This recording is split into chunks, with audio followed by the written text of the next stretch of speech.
बनावट सर्टिफिकेटमुळे वादात सापडलेल्या पूजा खेडकरवरती अखेर केंद्र सरकारने मोठी कारवाई केली आहे। आई बाबा होण्याचे स्वप्न अजून पूर्ण झाले नाहीत का? आई बाबा होण्याचे तुमचे स्वप्न पूर्ण करा अपोलो फर्टिलिटीद्वारे। मोफत सल्ल्यांसाठी कॉल करा 9953 959370। पूजा खेडकरला IAS सेवेमधून बरखास्त करण्यात आले।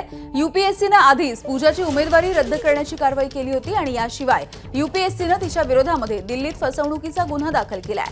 पूजाने दिल्ली हायकोर्टामध्ये अटकपूर्व जामिनासाठी अर्ज दाखल केला। 26 सप्टेंबर पर्यंत कोर्टाने तिच्या अटकेला स्थगिती दिली आहे। पूजाचे हे कारनामे ABP माझाने समोर आणले होते।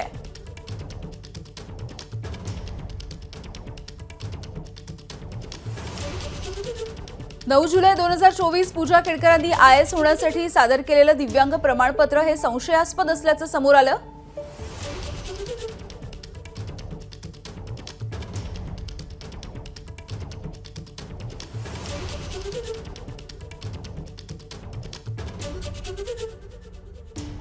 दहा जुलैला दिव्यांगांच्या कोट्यामधून परीक्षा देण्यासाठी दृष्टिदोष आणि मेंटल इलनेस सर्टिफिकेट मिळवल्याचंही समोर आलंय। 11 जुलैला OBC कोट्यामधून परीक्षा देण्यासाठी नॉन क्रिमिलियर सर्टिफिकेट मिळवल्याचं समोर आलं। 12 जुलैला पूजाची आई मनोरमा खेडकरांनी पिस्तुलाचा धाक दाखवून शेतकऱ्यांना धमकावल्याचा एक व्हिडिओ सुद्धा समोर आला होता। 13 जुलैला पूजा खेडकरांनी लाल दिवा वापरताना नियमांचा भंग केल्याचं स्पष्ट झालं आणि पोलिसांनी कारवाई सुरू केली आहे। 14 जुलैला ऑडी कार पोलिसांनी जप्त केली। पूजा खेडकरांचे आई वडील हे गायब झाल्याचं स्पष्ट झालं होतं।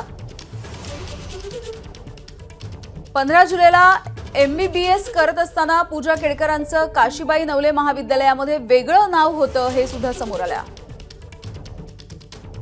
15 जुलै वडील क्लास 1 अधिकारी असताना नॉन क्रिमिलियर सर्टिफिकेट देऊन MBBS ला प्रवेश घेतल्याची माहिती समोर आली आहे। DOPT कडून पूजाच्या प्रशिक्षणाला 16 जुलैला आता स्थगिती देण्यात आली आहे। 19 जुलै पूजा विरोधात दिल्ली पोलिसांकडून गुन्हा दाखल झाला आणि दिल्ली क्राईम ब्रांचकडे तपास सोपवण्यात आला।